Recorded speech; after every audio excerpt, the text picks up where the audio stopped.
You're listening to Rocket Night. Hi, Cherise. This is Lester Chambers of the legendary Chambers Brothers. I'd like to thank you from the bottom of my heart for caring for musicians and letting the whole entire world know we rock at night.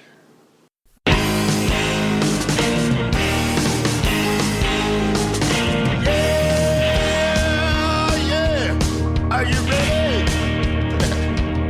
Hey, tonight I'm gonna take you on a little trip. We're going down south by the mighty Mississippi. I'm gonna take you to a place where lights never dim. Bring your mother, your brother, and your best friend. I'm gonna show you where they dance out in the street. They'll tell you all about your body heat. Not gonna talk about it, just gonna do it. Get on down if you feel good. Get on down. Welcome to Yes, She Rocks, a regular column on the global online music magazine Rock at Night. You can also check out our website at yessherocks.com and on Facebook and on Twitter. Rock at Night at rocketnight.com and on Twitter and Facebook also. And we want to welcome our guest, Gina Lamont, also known as Mama Gina, and she's quite a prolific songwriter. She's got a lot of original music that she has been sharing with the Tampa Bay community and pretty much all throughout Florida.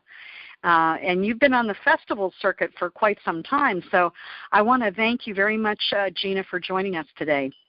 Hi, Anita. It's a pleasure to be here. Thanks for inviting me. I'm excited about Yes, She Rocks. I think it's a great thing. Yeah, I think so too, because we definitely need more women, especially great original songwriters, getting promoted throughout the music industry. And since the music industry really isn't doing a lot of that, it's kind of like we women have to do it on our own. So that always seems to be the same story, doesn't it? It really has gone that way, and it's not exclusively women that are in a bind right now, because the entire music industry has kind of shifted to a kind of do-it-yourself mentality. But definitely, I think it's a little bit more interesting being a woman on the road, being a female songwriter, and trying to get out there. For most of the time when I show up at a place, if there's a songwriters night, it's 3 men and 1 woman, and it's always exciting when there are more women on the panels. When we're playing together, it's almost like we're this little silent club over in the corner. We're going, listen to this, because there's just as many women as men out there that want to hear amazing music, and they want to hear their story, and that's kind of where I'm at. I try to tell everybody's story, but I write about mom stuff and, women's stuff as well. So it's pretty cool. When do you think that shifted in the music industry where, back in the day, it used to be, you got signed to a major label, and that was like the big thing, getting signed. And then all of a sudden the label was promoting you, and the label was doing everything for you, getting your music out there and pretty much creating the music superstar. When did that all shift, do you think? I don't really know when it shifted, but I will tell you that I think that the onset of the digital file format, the ability to share music in ways that we really couldn't before on the Internet, I think it changed an awful lot. I think it changed the model for the big companies and made it less profitable for them to get behind just a small handful of acts that they would promote. And honestly, I will tell you, musicians have been out there since way before anything like that. I kind of call myself a bard based on the old school that, we went out and shared stories from one community to the other and brought news and told stories along the way and engaged people and gave them a place to be sociable, an event to be social around. And I think that, I've talked to a lot of my friends, and I think that we're moving kind of away from that big model where there's, a handful of famous acts that have all kinds of support, and there will always be some of that. But concerts in living rooms, concerts in people's homes, in their backyards, where 25, 30 people come together, I really think that's where things are shifting now. Completely almost away, it's almost a knee-jerk reaction away from the digital thing and making music very, very personal again. And I'm kind of excited about that. It's a lot of work, but it was always a lot of work. Yeah, it's a lot of work and a lot of traveling and a lot of organizing on your own, where in the past that used to be done by whoever was promoting you, and they would be doing the booking and everything. So now the musician is doing all of that. And and the digital divide, I just noticed that the other day going into a Starbucks. I don't go into that place that often, but going in, I always would thumb through the CDs that were by the cash register, and there were none. And I asked somebody, hey, what happened to the CDs? And they go, oh, we don't sell them anymore because we're not making any money on them. And they said that. In reality, what they were saying was the digital divide has been so complete that everybody's gone to online and digital, and the CDs were just, kind of like just like a politeness that they did, just selling them for the artist and, of course, to make money. But obviously people weren't buying the CDs. They were buying the music online. So I think it's good to have the CDs. It's definitely good to have the CDs. People still plop them in their car or use their CD player, but I think it's more, like you said, personal. And then if you're going to go to iTunes, you're going to pick out the stuff you really like, the stuff that you want to mix. Remember the old mixtapes? They're doing, they're doing. You're telling our age now. I remember those. I still remember when 8-tracks were in cars, so don't get me started. A lot of people lament the old style of disseminating music, and I really don't. I don't know that I am so caught up on the next wave of whatever is out there, but I do know that I try to accommodate the folks that see me. I have CDs for sale when I play, but I also have everything out on iTunes and Amazon and everywhere that is digital. And I tell people, I'm on Spotify. If you want to stream my music on Spotify, I get a penny a play. Put that thing on repeat and play the whole freaking album. I'll get 10 cents at the end of the day. And 10 cents adds up, and yes, it's not a lot, and it's not the big world of, we're all famous. It's just barely getting gas money to get to the next gig, but it's a really beautiful, beautiful way to share music and make a living. And so I try to accommodate all these different ways of transmitting the music, but my favorite is still sitting down and playing for somebody when it's all at the end of the day. We discussed when we did a pre-interview the creative license that this whole new paradigm in music making allows you to have, because you're not bound by a label. You're not bound by anybody telling you what to do. Tell us a little bit about how that morphed into your first album and how you knew you had to do it. Oh, wow. I've played music my whole life, and most of that I played other people's music because I was in cover bands. Everything from jazz to blues to top 40 to country. I mean, you name it, I probably did at least one of those songs. And it was really wonderful. And when I started writing my own stuff, I realized that it didn't really fall into a specific category.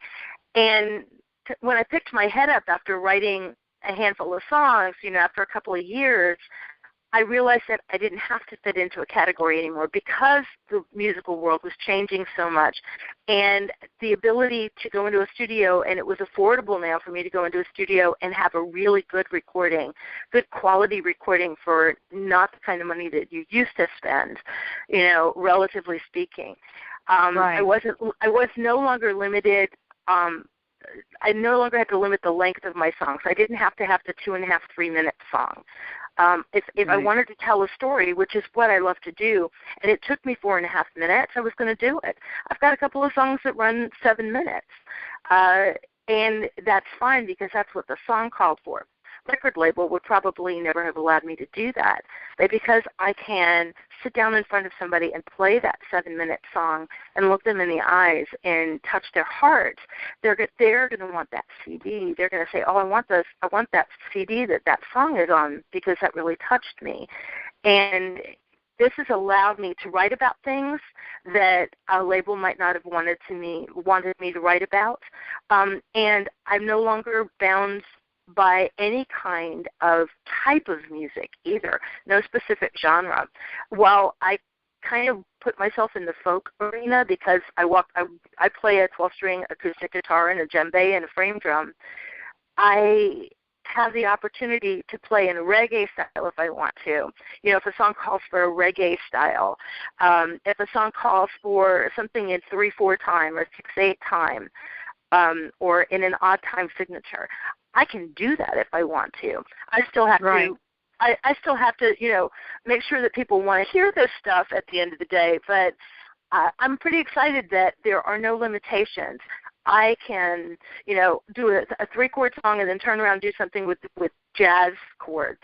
I can do something where I'm going to get people to sing along, and then I can do something really complex 5 minutes later. I can do something serious, and I can do something funny.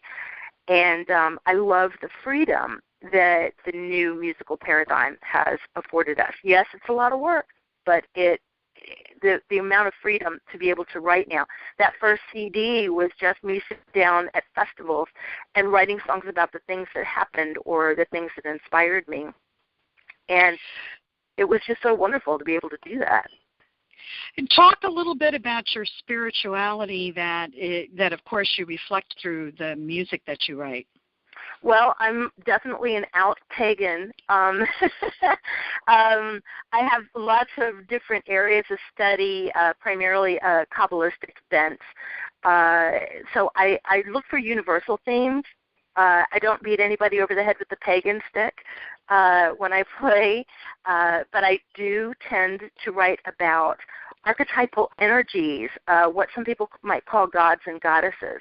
If something moves in my life, there was a moment in my life when Oshun stepped in, an Orisha goddess, and she moved me around. She pushed me around. She said, "Get out of this funk that you're in. You have music to write. Get your 12-string. I'm gonna make you play until your fingers bleed." And she did, and I wrote a song about that experience. And sometimes my music is very, very serious. I love it when I see people cry. I hear sniffles, and I look up and people are crying in the audience. I'm like, yes, I made them cry. And then there are other times when I don't want to beat people up with a theme. I want to make them laugh about it.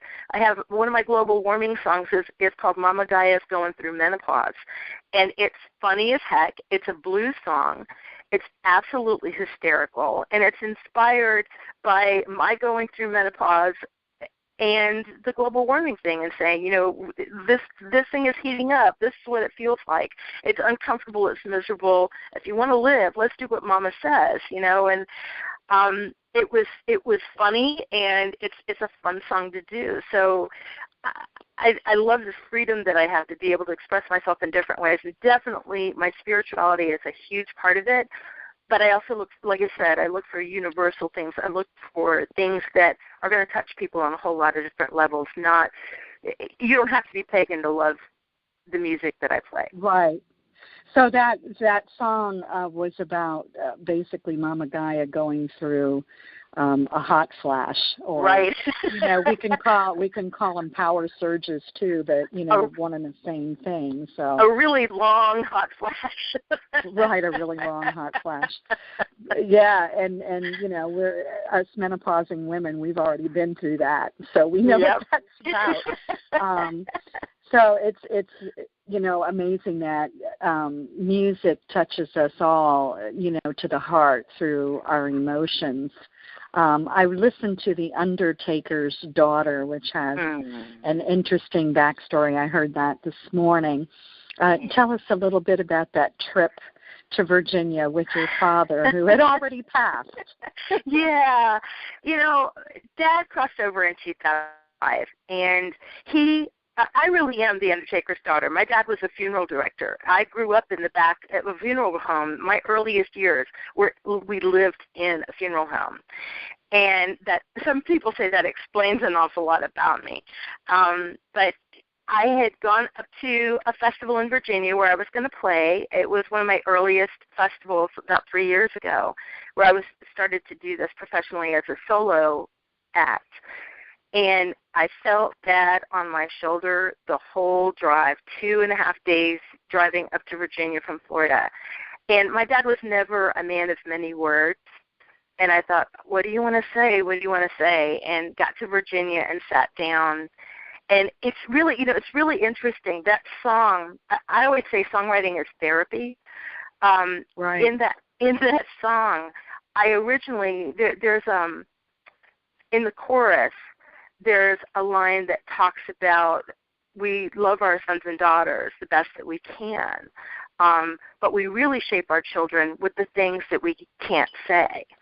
And when I started writing that song, when I started writing that song, I wrote, the line was, we really shape our children with the things we don't say, and it felt accusatory, like I was looking at my dad's family when his dad died at 3, them not ever saying anything. It's like they didn't tell him what happened. They didn't explain death, which is one of the reasons he became a funeral director later in life. Right. And then I got to the second verse, and I was writing about myself and my relationship with my dad and how he was a man of so few words, and I felt like he didn't tell me everything that he needed to tell me.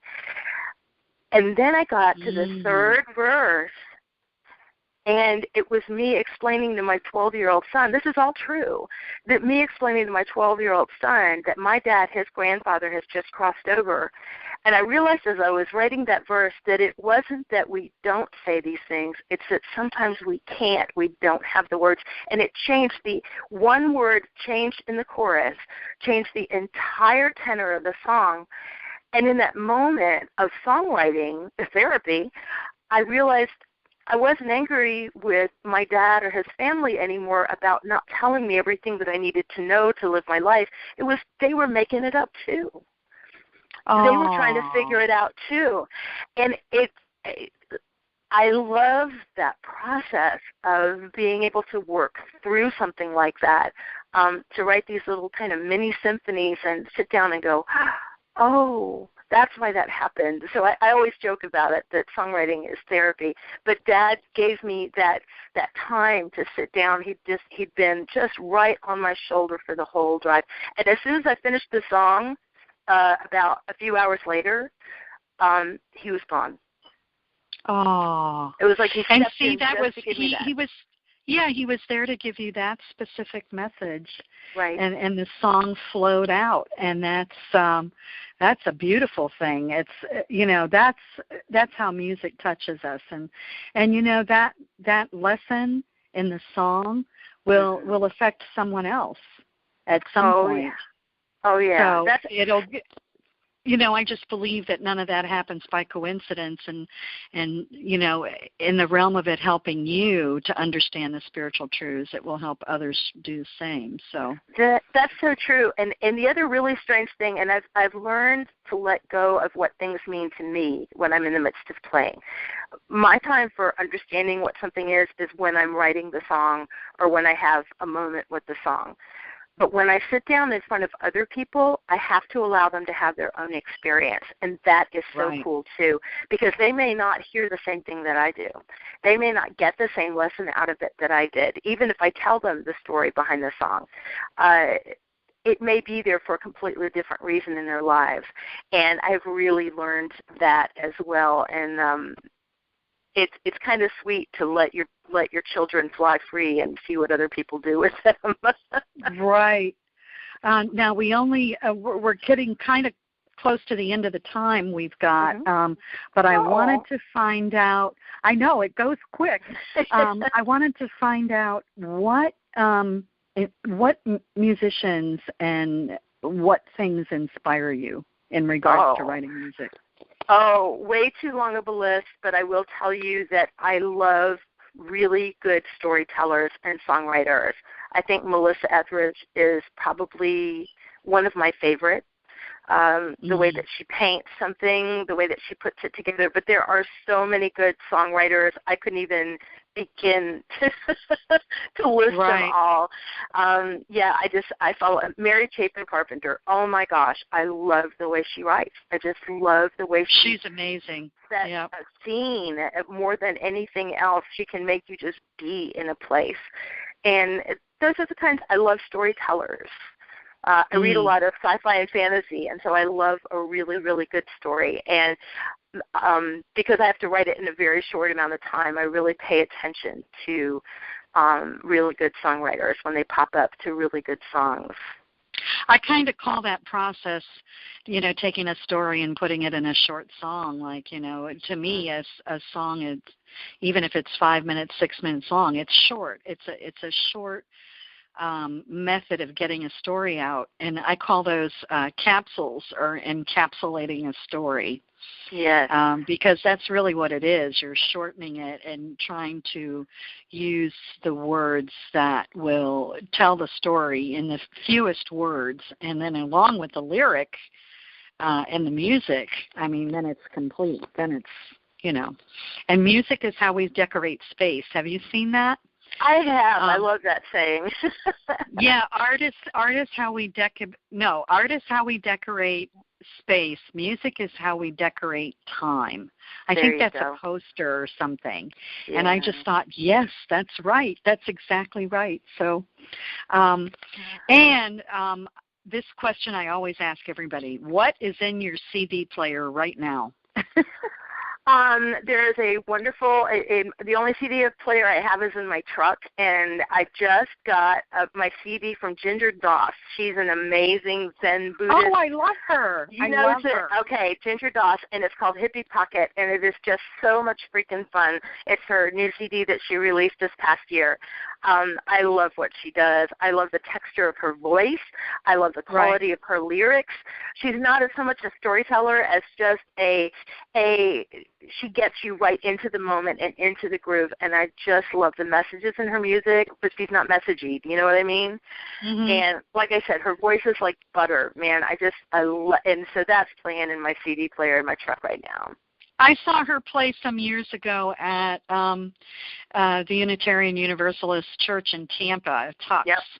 And she was really quite amazing. And that was like 5 or 6 years ago when I think about the time frame. But I know she's out of Texas, and she just recently did a show. A lot of these musicians are using Concert Window, which is a really cool platform where you're doing a concert wherever you are, your living room or whatever, but you're broadcasting it. And then people that are signed into Concert Window, it's kind of like you're busking online, because you can the people that are watching you can just drop some money in your tip jar, which is really very cool. I love it. I'm telling you, the entire landscape of music and how we deliver it and how we reach people is changing all the time, and it's so much fun to watch this, and to try to keep up with it is a little bit crazy, but it's so worth it. Ginger and Becca just did a concert through Concert Window, and they're amazing. They're just Becca's really good too. Becca's really quite a good songwriter as well. So it's an amazing thing to see where they were 5 or 6 years ago when I saw them, and then where they are now. So that was, I didn't get to see it on Concert Window. The thing with Concert Window, I don't know if that's archived or not. I don't know. It must be, because then you can go back and check them out. I think that's an option for the musicians if they want to re-release it. They can do that. Oh, that's an option for the musicians. Yeah, I think that's an awesome way to get your music out there. And I is. definitely like the online busking idea, because that's basically what Concert Window has opened up. So we've got just a few more minutes, and tell me about what your plans are for 2016. Oh, I'm so excited about this year. I quit the day job a little over 2 years ago and went absolutely full-time playing music. And this coming year is I've got a lot of time in the summer in the Midwest. Missouri, Ohio, all through Iowa. And then come October, I have committed to be at a festival at the end of October out in Index, Washington. So I'm currently, so I've never been west of the Rockies. I've traveled to Turkey, but I've never been west of the Rockies in the United States. So I'm excited about this because I'm currently working on booking house concerts and all kinds of things all the way from Florida, catty-cornered across the state to get me to Washington State. And then in November, I'm hoping to come back down California and across I-10. So I have a lot of booking to do, but I'm pretty excited. I'm making some connections now. And the rest of the year is already booked pretty good. So it's going to be a great year. Lots of house concerts, lots of festivals, lots of bookstores, you name it. Anywhere, anybody. If I can trip them, I'm going to make them listen to the song. That's great. Well, Gina, I want to thank you for joining us. This was a great interview. It's going to be amazing to see where your path leads you, especially since we're in a brand new year. I want to let everybody know that everything we spoke about, a way to contact Gina and to see where her music is online, which is everywhere, Spotify, CD Baby. Go to www.mamaginamusic.com. You're listening to Yes, She Rocks, and we are an exclusive write-up on rocketnight.com. And we also have our own website, Twitter, and Facebook, as does Rocket Night. So I urge people, if you want to grab an interview with us, just get in touch with us at yessherocksmusic.com.